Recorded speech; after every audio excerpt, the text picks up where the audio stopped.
जय जगन्नाथ बंधु मैंने आज हूँ इंग्राजी नववर्ष बुलाबुली तो निहाती हवा दरकार। सो मु चलिली मो स्वामी सहित ओडिशार मयूरभंज अत्यंत पवित्र और मनोहर स्थान देवकुंड। एठारे अच्छी माँ अंबिका दिव्य शक्तिपीठ। मु और मो स्वामी स्कूटी आसी पहुँचलु। दीर्घ रास्ता अतिक्रमण कलापर आम्भे मैंने आसी पहुँचलु कुंड।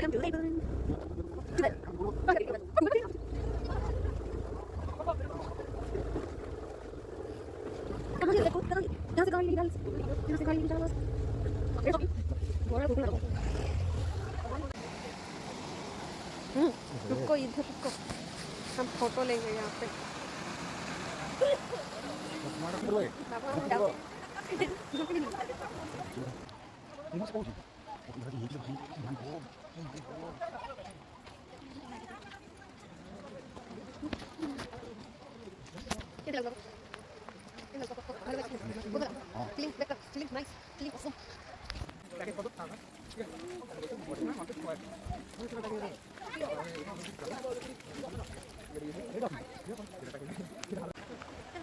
नथिला सो 3 किलोमीटर चलला पुणी 400 पाँच उठिबार थिला। फाइनाली आसी आम पहुँचलु माँ अंबिका पवित्र शक्तिपीठ।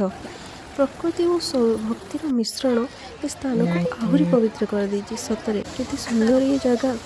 देवकुंड ओनली धार्मिक स्थान नुह, एठारे प्राकृतिक सौंदर्य भरपूर होइके अछि। झरणार कुलकुल नदी, पहाड़, जंगल और मन को सतरे केते शांति देला। एठिक आसिक लगिला जमी प्रकृति और भक्ति सहित माँ अंबिका कृपा प्रति कोण अनुभव होछि। आशा करछि आपण मानकु ये ब्लॉगटी भल लगी।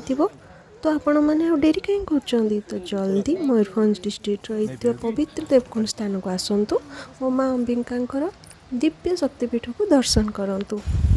हाँ हाँ, मो चैनल को सब्सक्राइब करने को भूलिबेनी। भल लगी लाइक शेयर एंड कमेंट करंतु। जय जगन्नाथ।